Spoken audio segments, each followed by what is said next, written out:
Hello दोस्तों, high faster में आपका स्वागत है। आज हम मेंसुरेशन के नेक्स्ट टॉपिक को लेकर के आए हैं।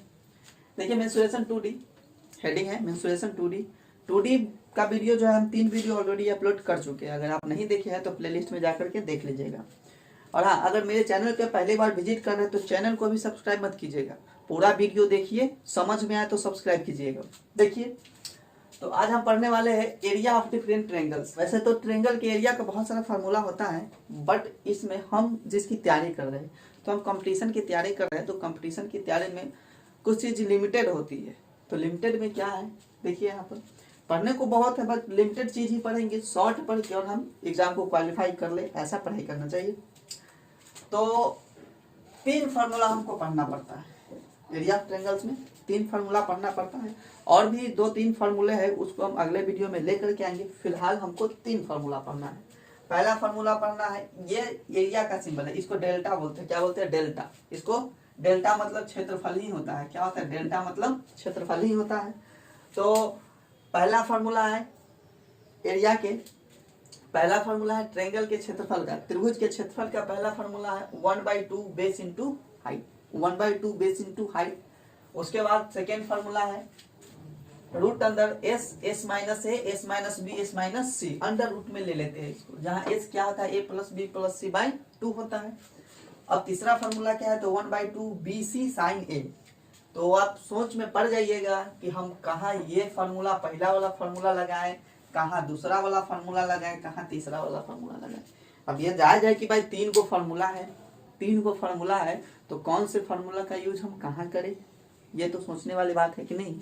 चॉइस है आपका, यहाँ पे कई चॉइस है, कौन सा चॉइस को आप चूज कीजिएगा। तो फिगर पहले आप देखिए, ये दिख रहा है फिगर, ये फिगर जो है ये एक ट्रेंगल एबीसी है। इस ये ए दिया गया है, मतलब ए की जगह कुछ भी हो सकता है, बी की जगह कुछ भी हो सकता है, सी की जगह कुछ भी हो सकता है।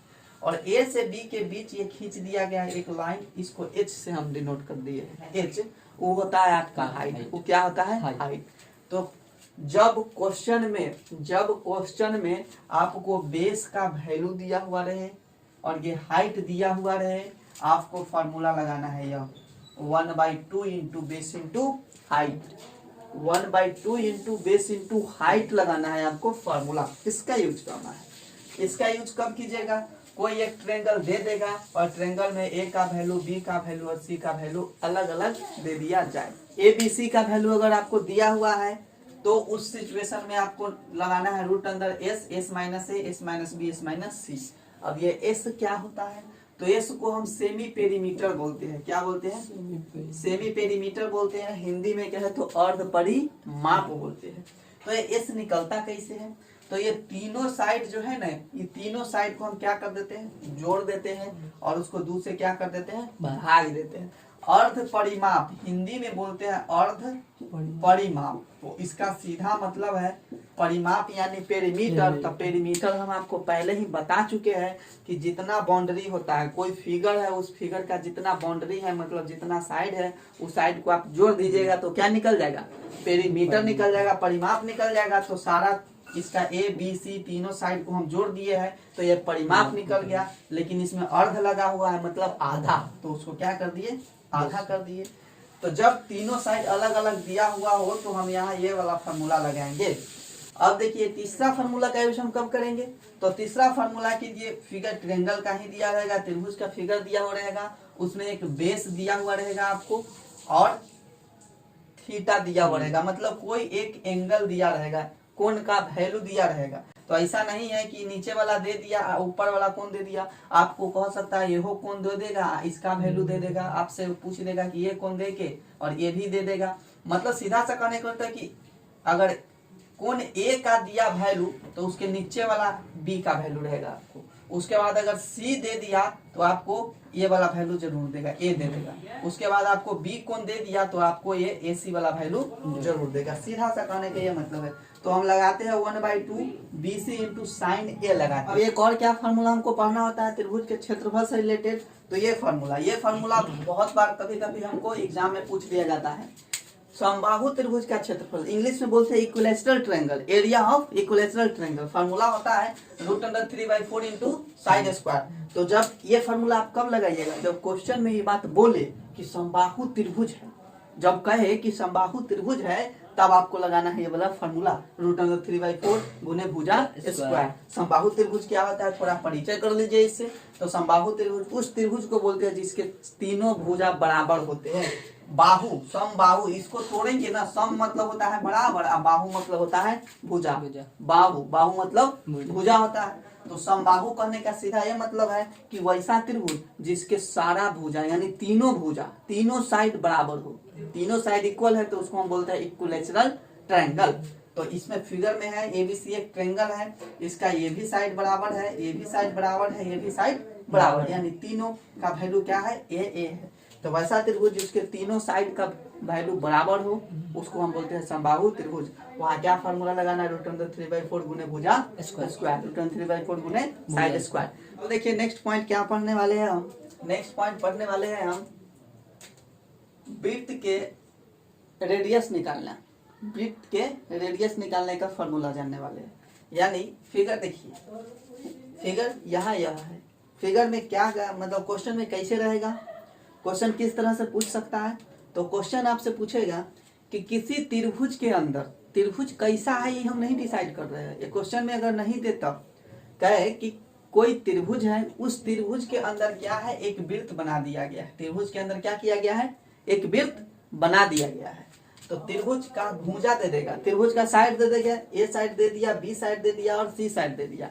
त्रिभुज का साइड दे देगा, त्रिभुज के अंदर क्या कर देगा, एक आपको वृत्त बना देगा, सर्किल बना देगा, और आपसे पूछेगा कि इस वृत्त का रेडियस क्या होगा, इस वृत्त का त्रिज्या क्या होगा, त्रिज्या की लंबाई क्या होगा, या फिर पूछ सकता है इस वृत्त का परिधि क्या होगा, सरकमफ्रेंस क्या होगा, या फिर पूछ सकता है इस वृत्त का क्षेत्रफल क्या होगा।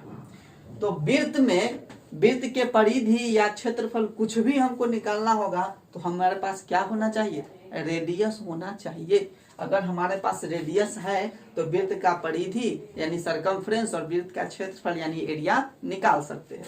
तो सबसे पहली बात कि त्रिभुज का अगर साइड दिया हुआ है, त्रिभुज का साइड दिया हुआ है, तो अगर रेडियस आपको निकालना है, रेडियस निकालने के लिए फॉर्मूला आपके सामने लिखा गया है। रेडियस निकालने के लिए क्या करते हैं, तो त्रिभुज का क्षेत्रफल निकाल लेते हैं। क्या करते हैं, त्रिभुज का क्षेत्रफल निकाल लेते हैं और उसको अर्ध परिमाप से क्या कर देते हैं, भाग कर देते हैं। मतलब इस त्रिभुज का क्षेत्रफल निकाल देते हैं। अभी त्रिभुज में बताएगा, अगर त्रिभुज का बेस और हाइट दे दिया तो आप 1/2 इंटू बेस इंटू हाइट लगा दीजिएगा, और नहीं दिया खाली सब अलग अलग है, एबीसी का वैल्यू अलग अलग है, तो वो आप एस वाला से निकाल सकते हैं। हेरोन फार्मूला ही कहते हैं, एस वाला को क्या बोलते हैं हम, हेरोन का सूत्र भी बोलते हैं। तो वहां से क्या, अगर आपको ये अंदर वाला छोटका आर निकालना है, ये रेडियस निकालना है, तो त्रिभुज का क्षेत्रफल निकालना पड़ेगा और उसको सेमी पेरीमीटर से क्या करना पड़ेगा, भाग करना पड़ेगा। उसके बाद इसी फिगर का जस्ट अपोजिट है। अब इसमें देखिए वृत्त जो है, इस फिगर में वृत्त अंदर में था और इस फिगर में वृत्त बाहर से है, और त्रिभुज कहाँ चला गया, अंदर। तो इस फिगर का जस्ट उल्टा है, मतलब अंदर वाला बाहर आ गया, बाहर वाला अंदर चला गया। तो अब इसमें क्या कह सकते हैं, इतना बड़ा सा वृत्त हो गया, ये छोटा वृत्त था इसलिए इसके छोटा आर से डिनोट किए हैं, ये बड़ा वृत्त है इसलिए इसको कैपिटल आर से डिनोट किए हैं। तो भाई अब बड़का आर निकालना होगा तो क्या करेंगे, तो बड़का आर निकालने के लिए ए बी सी करते हैं, मतलब जो भुजा दिया गया है वो सारा भुजा को गुना कर देते हैं, और नीचे में 4 गुने त्रिभुज का क्षेत्रफल, 4 गुने त्रिभुज का क्षेत्रफल। ये डेल्टा मतलब आपको समझना है कि त्रिभुज का क्या निकालना है, क्षेत्रफल निकालना है। डेल्टा का मतलब होता है त्रिभुज का क्षेत्रफल।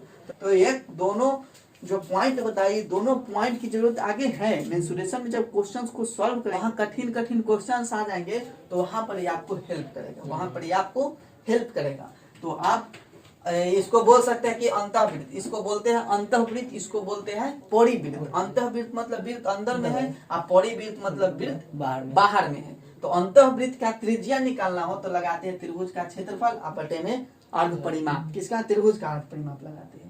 उसके बाद परिवृत्त का निकालना होगा रेडियस, क्या करते हैं, एबीसी तीनों भुजा को गुना और जो त्रिभुज का क्षेत्रफल निकालते हैं उसको 4 गुना कर देते हैं। इतनी सी बात है। तो इससे रिलेटेड बहुत सारे क्वेश्चंस बनेंगे। देखिए क्वेश्चन हम लिखे हैं, उस क्वेश्चन को यहाँ सॉल्व करवाएंगे आपके सामने में। क्या है क्वेश्चन देखिए। तो क्वेश्चन न चढ़े जाने वाले भाग का क्षेत्रफल। क्वेश्चन तो ऐसे बहुत लंबा चौड़ा रहेगा, लेकिन क्वेश्चन का आशय क्या है, क्वेश्चन कहना क्या चाहता है, हम उसको बता रहे हैं। त्रिभुजाकार कोई मैदान है, त्रिभुजाकार कोई क्या है, मैदान है। और उस त्रिभुजाकार मैदान में क्या है, तो घास लगा हुआ है। क्या लगा हुआ है, घास लगा हुआ है। तो कहेगा कि तीनों कोना पर हम 7/2 मीटर रस्सी के लंबाई का गाय बांध देते हैं। अगर गाय बांध देते हैं तो बताइए कि इस जो क्षेत्र है, ये जो त्रिभुजाकार मैदान है, उसके कितने क्षेत्र को वो नहीं चढ़ सकता है, गाय नहीं चढ़ सकता है। तो भाई रस्सी बांधा हुआ है तो लिमिटेड है ना है। मान लेते हैं कि 7/2 मीटर है तो इतना दूर चढ़ गया। ई कोना पर बांधा हुआ है इतना दूर चढ़ गया, ई कोना पर बांधा हुआ है इतना दूर चढ़ गया, बीच में तो बचले न रह जाएगा। तो यही आपसे पूछेगा कि बीच वाला क्या है। तो बीच वाला निकालने के लिए आप क्या करना होगा, आपको पहले इस मैदान का पूरा क्षेत्रफल निकालना होगा। तीनों कोना पर जितना जितना चढ़ गया है उसको हमको घटाना पड़ेगा। तो न चढ़े जाने भाग का क्षेत्रफल के लिए हमको क्या लिखना पड़ेगा, हमको लिखना यह पड़ेगा त्रिभुज का क्षेत्रफल, त्रिभुज का क्षेत्रफल। उसमें से माइनस क्या करे भाई, अब ई कोना ई कोना ई कोना, अब देख रहे हैं वो कोना क्या है, उसको कैसे माइनस करेंगे, उसके क्षेत्रफल को कैसे माइनस करेंगे। तो इससे पहले वाला वीडियो में हम आपको इसका कॉन्सेप्ट बता चुके हैं, इसका हम कॉन्सेप्ट बता चुके हैं। कॉन्सेप्ट बताए क्या थे कि ऐसा रहेगा, ये रहेगा, इसका कोण अल्फा हो जाएगा। एक और फिगर आपको बनाए थे, इसका कोण बताए थे कि बीटा हो जाएगा। एक और फिगर बनाए थे, बताए थे कि इसका कोण जो है गामा हो जाएगा। क्या हो जाएगा, गामा हो जाएगा। तो बताए थे उसमें यह कि ये तीनों मिल के अगर 180 पुराता है, तीनों मिल के अगर 180 पुराता है, इसका कहने का वह मतलब है कि ये जो है आपको क्या बनाता है, एक आपको अर्धवृत्त बनाता है। क्या बनाता है, अर्धवृत्त बनाता है। अगर ये तीनों मिल करके 120 डिग्री पुराता है तो अर्धवृत्त कहने का क्या मतलब है, तो अर्धवृत्त कहने का मतलब है कि वृत्त का आधा, वृत्त का आधा। 120 पुराता है, इसका कहने का ये मतलब है कि वो अर्धवृत्त नहीं, वो वृत्त का क्या बनाता है, वो वृत्त का जो है 1/3 भाग बनाता है। वृत्त का 1/3 भाग बनाता है। अगर तीनों मिल करके 360 पुराता है तो वो पूरा क्या बनाता है, वृत्त बनाता है। तो आप बताइए कि ये जो त्रिभुज है, ये त्रिभुज का ये तीनों कोने ना है, तो त्रिभुज के तीनों कोनों का योग क्या होता है, कि तीनों कोनों का योग 180 डिग्री होता है।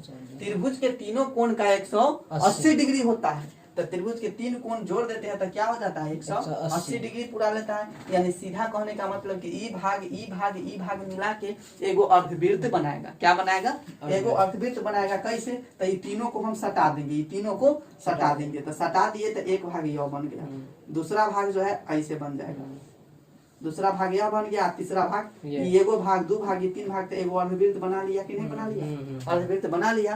तो त्रिभुज के क्षेत्रफल में से हम क्या करेंगे, अर्धवृत्त के क्षेत्रफल को क्या कर देंगे, अर्धवृत्त के क्षेत्रफल को हम माइनस कर देते हैं। तो त्रिभुज का क्षेत्रफल निकालना है, तीनों भुजा अलग अलग है। तो जब तीनों भुजा अलग अलग हो तो आप एस वाला वैल्यू आप लगा सकते हैं। तो एस वाला हम निकालते हैं।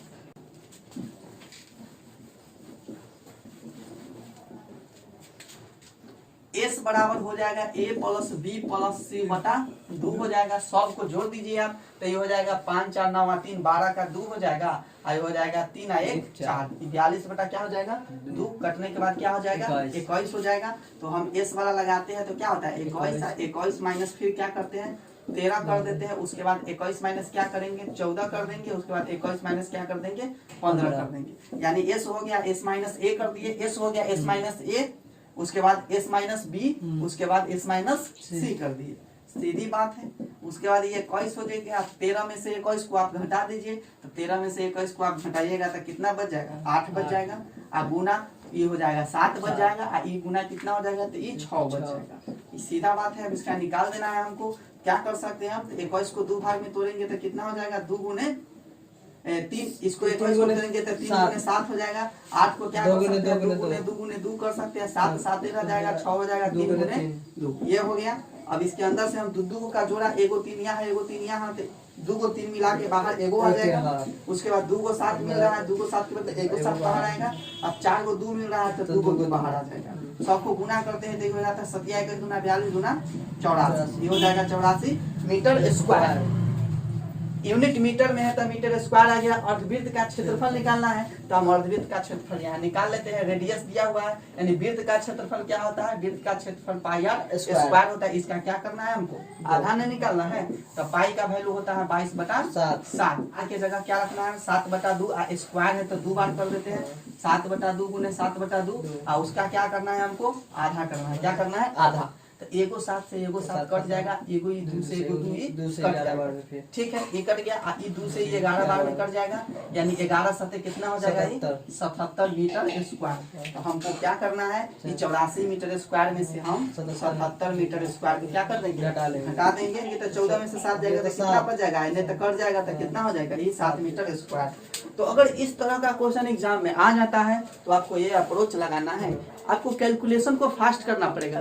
यहाँ देखे होंगे कि काफी टाइम लगा, बट इतना प्रैक्टिस कर लीजिए, इतना प्रैक्टिस में आ जाइए कि कैलकुलेशन आपका क्या हो जाए, फास्ट हो जाए। तो इस तरह से हम क्वेश्चंस को बनाते हैं। इसी तरह के और भी क्वेश्चंस को लेके आएंगे और भी कॉन्सेप्ट को आपके सामने लेके आएंगे।